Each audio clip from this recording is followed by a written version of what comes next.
How cool. Yeah, she was just she was in-house at Travelers Insurance before, dealing with like employment law, like basically Mm-hmm. employees or employers being bad boys and girls. Mm. And she wasn't in the courtroom much. So it was interesting, but not that interesting. And now she's like, I'm back in the courtroom. She's like, she loves it. So Wow. it's, yeah, I can't wait to see her. It'll be That really sounds fun. awesome, All right, man. let me go live here.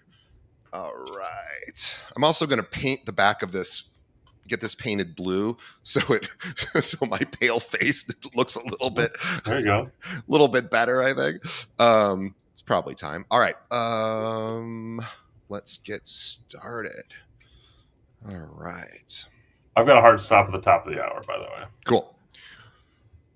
Welcome to Keeping It Real, the largest podcast made by real estate agents and for real estate agents. My name is DJ Paris. I'm your guide and host through the show. Today is our monthly series with one of my favorite people. The series is called Unpopular Real Estate Opinions with Chris Linsell. Now, Chris is a real estate technology analyst. He is also the director at large for Luxury Presence. We'll talk about that in a second. He specializes in new solutions to old questions, constantly exploring the cutting edge of tech in the real estate space. Chris has had many years of experience as a licensed realtor in the state of Michigan, has worked also as a marketer, a digital strategist, a journalist, a trainer for major national brands like Berkshire Hathaway Home Services of Michigan, Coldwell Banker Schmidt Realtors. Chris is currently, again, director of content with Luxury Presence, a great firm if you are looking for a realtor website.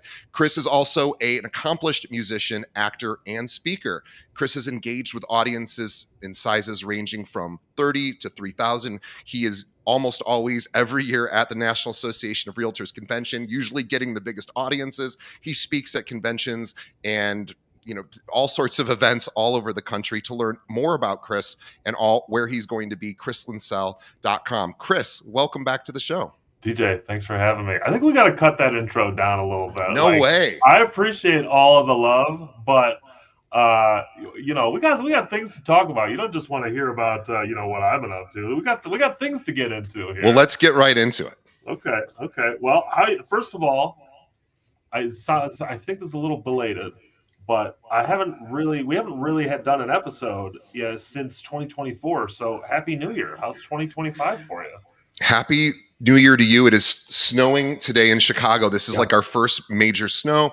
So I don't know what you're dealing with in Michigan. So everyone's saying we're getting 10 inches. I've lived here 25 years. We never get 10 inches. We get about 3 inches. It's never a big deal, but everyone freaks out. So today is the freak out day. But generally speaking, 2025 has been good for the podcast. We're doing live webinars now every month. Speaking of which, we have one coming up on February 25th, totally free for our listeners. Go to keepingitrealwebinar.com. We have 3 sessions for you. We have a top 1% producer. We have a real estate coach doing a session with a National Association of Realtors 30 Under 30 winner. And we have Kim Rittberg, who is an ex-Netflix exec, talking about video, and totally free for you guys. So keepingitrealwebinar.com, limited seats, go there now. But yeah, good so far. I'm just excited for the spring to warm it up a bit. Yeah, amazing. Yeah, that's great. I'm so glad to hear it. I've been it's been a busy last few months for me. I've been all over the place, all across the country, speaking at different events and getting to connect with real estate professionals of all stripes. And there's a lot happening right now in the industry, in the markets, and frankly, when it comes to what's important to real estate professionals, the line keeps moving. We keep getting these different kind of watermarks of what's important, what's driving change. And I guess I'd love to just kind of start off chatting a little bit with you about some of the continued news and conversation around commissions. Let's do it. It feels like we are seeing continued downward pressure on general commission amounts. I'm seeing the headline, the end of 6% commissions, thrown across lots of different news outlets, both big national ones and industry-specific ones. I mean, what are you hearing, DJ, from your position? Is this a topic that's coming up with your people? What I'm hearing is realtors being very nervous about sellers wanting to test the waters of not paying a buyer commission. So I'm not hearing as much of agents uh, going from 6% down. I'm hearing agents saying, I'm dealing with sellers who aren't interested in paying the other side. And of course, we know now that the buyers there's a buyer commission agreement that we do beforehand, but still it becomes very difficult to sometimes make that transaction work when the buyer now is coming up with X amount of money to compensate for, sometimes the seller not wanting to play ball. Yeah. So from a commission perspective, I believe, yes, we are seeing some pressure. I am seeing a lot more 5% commissions than I was seeing 6% in the past. Yeah, it's interesting. I'm seeing similar, um, I'm seeing similar reactions from my market and from the markets that I keep a close eye on by virtue of my relationships. But I do think that there is more to this story, and this is somewhat of an unpopular opinion, hence the title of the segment here. But commissions are under pressure not just because of lawsuits and because emerging and continuing to change public perception of the work that real estate professionals do. There is lots of factors involved here, including the clear cooperation policy. Yeah. And I want to bring this up because not everybody draws a line between clear cooperation and commissions, and I think it's important to do so. So if you're not familiar with the clear cooperation policy, this is the policy the National Association of Realtors has in place, that essentially mandates members, realtors, to list a property on the MLS within one business day of beginning to market that property. So marketing is a bit of a broad term, and they interpret it as such. But putting a sign in the front yard is marketing the property. A post on social media about the property and its price. This is marketing the property. In fact, there are even interpretations of this policy that don't even include the details. You could just have a single photo of the home and some sort of language insinuating that this property is available for inquiries. There's a lot of challenge that comes along with this policy, and I have personal opinions on this that I think. Well, I'm happy to share at a different time. But long story short, the clear cooperation policy is controversial. It is a continued focus of conversation within the industry right now, and it is providing some of this lateral pressure on commissions because home sellers, especially, are realizing that if clear cooperation wasn't a mandate, they would have much greater control over how their property is marketed and what the strategy for potentially selling their property would be. And by extension, they would have a greater control over how commissions get determined and have better confidence and authority as to where those commissions go. So these are really tangled issues, and we don't like to think about them as being related, but the reality is they are. Yeah. So, what is your take currently on the clear cooperation policy and its relationship to commissions? So I think that the clear cooperation policy makes the commission conversation, frankly, more difficult. Because when you have a mandate to list a property on the MLS, you also have a somewhat of an implied responsibility as a property seller to continue what you believe to be are the traditional commission levels. And I want to make it totally clear there is no requirement on that. we see in major urban markets, maybe some early movers of people moving away from the 6% commission model, even from the 5% commission model. We see early movers away from people offering any buyer compensation at all. And all the agents that I talk to are very clear that they are following the letter of the law in terms of making sure that buyer comp agreements and buyer broker agreements are signed and that we have all the paperwork in place. But the reality is, most people are still listing properties like they did a year and a half ago. They're still offering a buyer side compensation. They're still offering this cooperative package. And as such, clear cooperation comes into this because people feel obligated, somewhat mentally, to follow the playbook that has been in place for 20 years because they're obligated to list on the MLS. This is just Right. the way that everybody else does. I think, genuinely speaking, if CCP wasn't this mental or wasn't a mandate in place in its current form, we would see sellers taking control a little bit more over how compensation docs were drafted. Would that mean that compensation would be lower? I don't think necessarily. I just think that there would be a little bit more of an active conversation.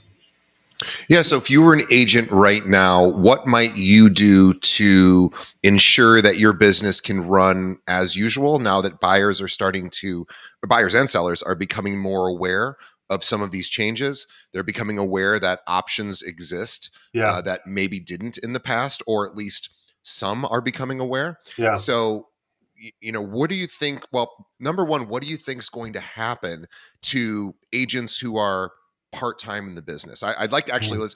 let's go to that first, because 71% of realtors in 2024 across the board, 71% across the country did not sell a home.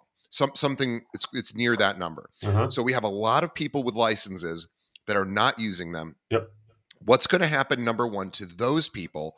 And then I'd like to ask about the remaining people that are Mhm. actually actively practicing, what you would suggest to them. Yeah. Let me start off by just kind of amending that stat that you just gave there. It's true, 70+ percent of license holders didn't sell a home, but of that 70%, nearly half of themselves do not consider real estate to be their profession either. They're part-timers. Yeah. That's right. Part-timers, or they're retired and they're keeping their license as a vehicle for referrals, or they, got their license to help their daughter buy a house, or whatever the case may be. Like, let's just call a spade here. That 70+% is like the number that the New York Post loves to grab onto, but Sure. in reality, most people who call this a job are selling at least a couple houses every year. But Yeah. some of them are not. But okay, so let's talk about the bottom end of performers. Let's talk about that percentage of realtors who do consider this a job, who are not at break even or above here. If commission pressure continues, if we see across the board lowering of commission prices or commission via this pressure from the market, via some sort of mandate from another lawsuit or from the federal government, the people who are operating at the low end of performance, the pressure on them to go do something else is going to be incredibly high. Yeah. Because frankly, if commissions go from 6 to 4%, it's going to take 30% more work just to break even where you are right now. Most people don't have that in them. So, my view on this is, if commissions slip, we're going to see a culling of the bottom end of this market, and I mean like not 5% of agents. I mean like 25% of Sure. agents are gone, and I don't mean in 5 years. I mean we will see net negative membership in the National Association of Realtors for 5 years in a row, kind of Yeah. thing. Like it is that level of destructive to the bottom end of the market. Well, Go ahead. I'll jump in for a second. So one of our sort of side businesses here at where I work is we have a you mentioned agents who just hold their license for referrals. Those are traditionally called holding companies. They're agents that aren't actively practicing. They want to keep their license active. They don't do anything with it. Personally, they're not working with clients, but they will hopefully maybe get a referral. You can still get paid on a referral in a holding company. So anyway, just wanted to sort of make that clear for people that didn't know what that means. But here's what's interesting. So I started that company maybe, I don't know, 10 years ago. Last year, we saw, normally we get about 100 people joining a year. We do from all over the state of Illinois, we can take hold people's licenses. And last year we saw, no joke, 465 people join our holding company in one calendar year, which means these are people that are really out. They're not practicing. They're just going to keep their license with us, pay us a tiny little fee, just in the off chance that they get a deal that they can refer, or, maybe they'll come back to it, down the road. But 400, that was a 4 times growth multiple. And I'm not that great of a marketer where I was able to hit these people 4 times harder. I've literally done the same marketing effort. It runs itself every single day for the last 10 years. And last year we just saw a mass exodus. So Wow. This is already starting to happen. Wow. And, frankly, like, and my apologies to anyone who this might offend, but good. Like, Yeah. this is something the industry frankly needs.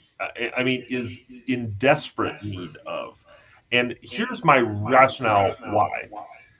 Imagine for a minute that football teams we just had the I'm not sure if I'm allowed to say the name. Come after me, NFL.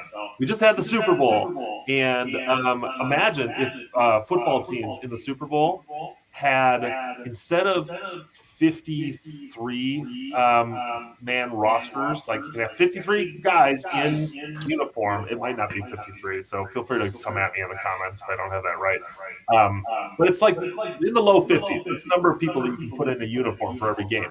Imagine if that was 250. Right. Imagine if you had 250 guys on each sideline, and 80% of them didn't even, not only were they not going to make it on the field, most of them had never played a snap. Right. Most of them don't even know the rules of the game. Right. I mean, it sounds, I recognize it sounds pretty straightforward and a little assertive here, but that is the state of the real estate industry when it comes to that bottom performing 70% or 30% or whatever that number is of people who are professionals but are not closing any business. These are folks who are not representing the industry well because they haven't taken the time to figure out how to invest in their own performance and thus create opportunities for themselves. And of course, there's always going to be exceptions to this. There's always going to be the people who try really hard, who educated themselves, who have worked really hard to build these connections, and stuff is just not working out for them. If that's you, I would love to help. Feel free to DM me on LinkedIn. I will give you some free advice if that is helpful for you. But I am confident I'm not going to get many of those DMs because most of the people who are in that bottom performing, they're just not taking this seriously. They're just not doing this the way it's supposed to be done. And thus, if we saw that commission compression, the lower portion of this market is really going to feel it. We're going to feel it, especially by virtue of this exodus of these folks. Now, I do want to flip the point over for a second because let's talk about the high performers for a minute. The high performers, they're not going to feel this at all. In fact, this is going to be a reason for them to not only update their marketing with reasons why they still charge 6%. Some of them might start charging 7%. And I know that sounds paradoxical, but hear me out here.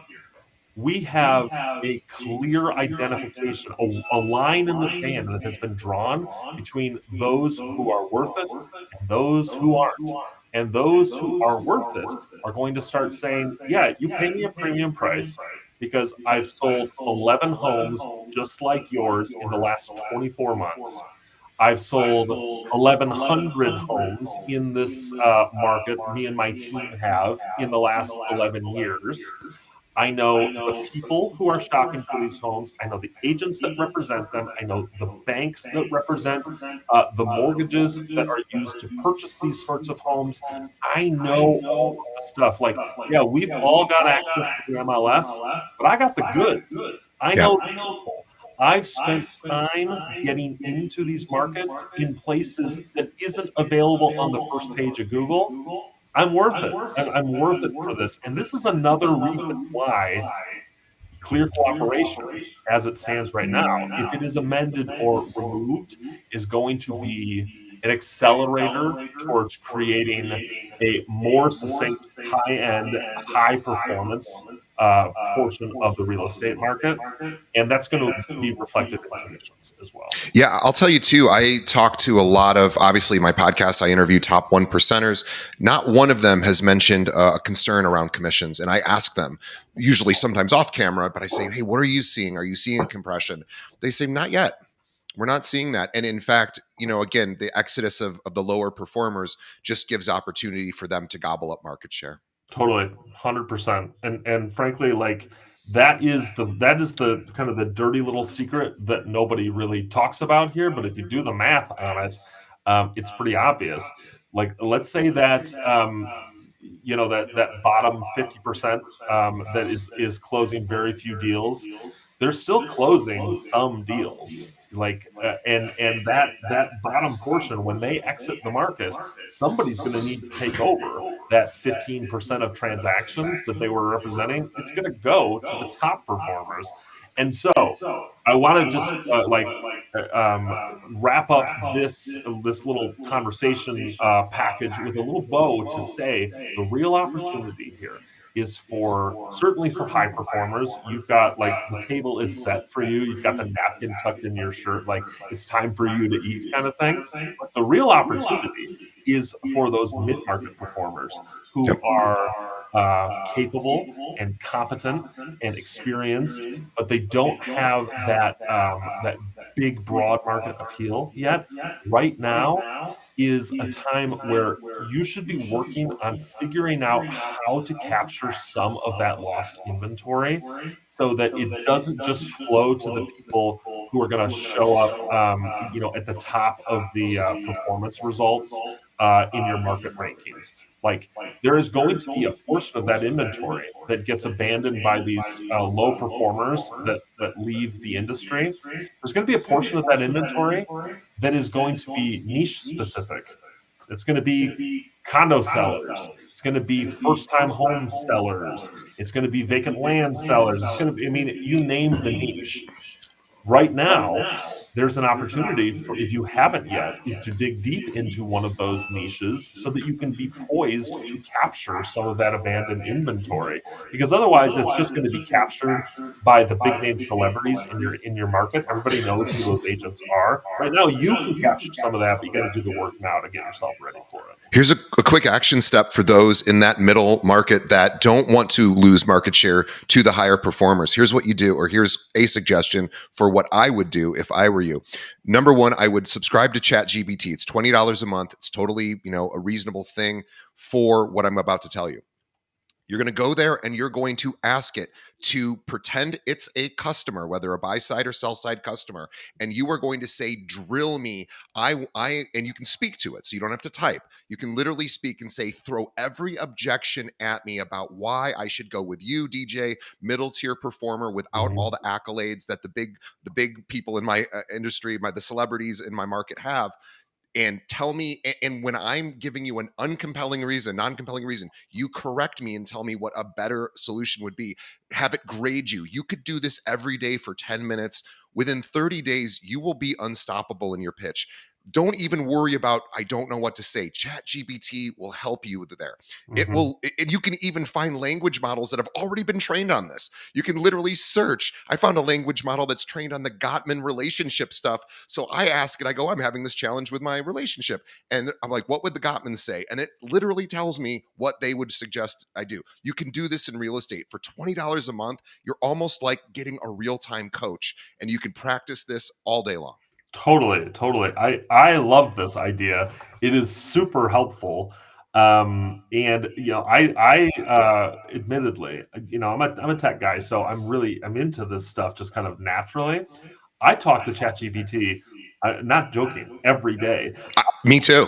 I have taken the time, and I know this isn't an option for everybody, but for me, I have 30 minutes in the morning that is commute time, where I'm taking my kids to and from school. I used to spend that time listening to podcasts or talking to my mom on the phone. Shout out Marianne, how are you? I used to spend this time, not wasting it, but not being super productive either. Now I put the voice prompt for ChatGPT on, and I use it to talk through ideas. And it saves, I mean, our transcripts, like all of it is right there on my phone. When I get back to the office after my commute time, I just take those transcripts, drop them into a Word doc, and then I feed it back to ChatGPT, or I'll just have ChatGPT summarize everything that we've talked about and give me the action steps. And then I drop that into Todoist, and I've got like a jump start on my day, and I've had a chance to talk through my ideas with my personal assistant. Super Absolutely. So powerful stuff, this right? is a place to give your ideas, ask for help. I'm struggling in this part of my real estate business. Hey, ChatGPT, search everywhere you can and come up with 10 good ideas for me. And I'll tell you, we'll do them one by one. You'll give it to me. I'll tell you if I think that's a good idea. It will continually learn, get reinforced on the good and non-reinforced on the bad. And this will literally transform your business. It's like having a best friend who is also going to help you along the way. It never says no. It never says I can't do it. It sometimes gives you bad info, but that's Hmm. okay. You tell it, hey, that's not correct. That doesn't work for me. And it self corrects. So great suggestion. Yeah. And I'm glad that you like it as well. It's super cool. I think it is. I think it is game changing. Let's Um, tease the next episode, because I think we're bumping up against sort of the end of what we want to do. I think we talked about a lot. Here's what Chris mentioned this to me, and I'd forgotten because I just got to, very fortunate, I got to sit in on Dr. Lawrence Yun. He's the National Association of Realtors chief economist. He's the guy. He's the number one guy in the industry, really has the data that no one else has. And he was presenting, going, here's what's going on. And I don't have much to report other than one statistic that I'd forgotten that Chris reminded me of, which is the average first time homeowner is gone up in age significantly. yeah, Chris, I know you were saying, I think it went from 35 the previous year or two. Now it's up to 37 or 38. Why is 38. that Yeah. relevant? So here's what Dr. Yoon said. Why this is relevant is we know that home prices traditionally over time, over long swaths of time, increase in value. The data is there. You can look it up. And we also know that when people start later, they have, they're losing opportunity to generate, possible long-term wealth. So this is a problem, not just for realtors. This is a problem for the people who are renting. Now, we understand why people are renting. There's lots of reasons why people choose to rent. But I think as a realtor, this is massive opportunity to start educating people as early as you can to have them recognize you have a massive opportunity. Most of your peers aren't paying attention to this. This is as significant as putting in your 401k money, putting in your Roth IRA or your traditional IRA money. These are opportunities. So we're going to maybe talk about that next episode. Hmm. So what can we do to take advantage of this growing trend, and what are the pros of waiting till you're 37? Maybe there's some good reasons to do that you can explore as an agent. But Sure. we're going to talk about this at length. And also, we want to know what else you guys want to hear about. So when I say guys, of course, men and women, I apologize. That's an old saying that I need to get rid of. But our audience, we appreciate you. We do this for you. So please let us know, what would you like Chris to talk about? He's an expert. He speaks all over the country. Chris, Do you have any upcoming speaking engagements, or can you share with us where you just recently were? Yeah, I do have.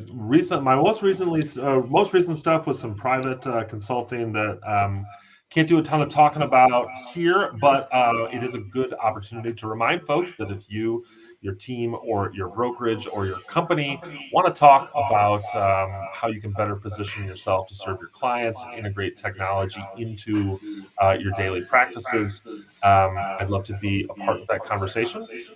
If you are looking to get a little Chris Linsell in your life and you happen to be a Real Estate One agent, I'm coming to your annual conference in beautiful Detroit, Michigan, just a couple of weeks here. So come see me in Detroit, Real Estate One. I'll be talking about AI. I'll be talking about the application of this incredible technology into your days, weeks, months, and years as a successful real estate professional. It's going to be awesome, man. I can't wait. Awesome. ChrisLinsell.com is where you can learn about Chris. You can also follow him on Twitter. All of his social media is there. You can follow with him, ask him questions, engage with him. He appreciates it. This is his passion. Outside of his family is number one, and this is number two. So please reach out to him. Let him know what you think of his being a guest on our show. He's been with us for, gosh, I don't know how many years now. We Long love him. time. We love them. And anyway, all right, we will wish, by the way, before everyone goes, please tell a friend about this episode. Realtors need to hear what Chris is saying. Please let him know about this episode. Also, please leave us a review on whatever platform you're listening, iTunes, Spotify, wherever. Let us know what you think of the show. It helps us get in front of more viewers or more listeners. And also, it lets us know what you think so we can make changes. So please keep doing that. We want that feedback. All right, Chris, we will see you on the next month, and we will see all of our listeners again. KeepingItRealWebinar.com for February 25th. Sign up. It's totally free. Promo code podcast, and we will see everybody on. Have everybody hear us on the next episode. I keep screwing that up, but that's okay. Chris, we'll see you next time. Thanks, TJ.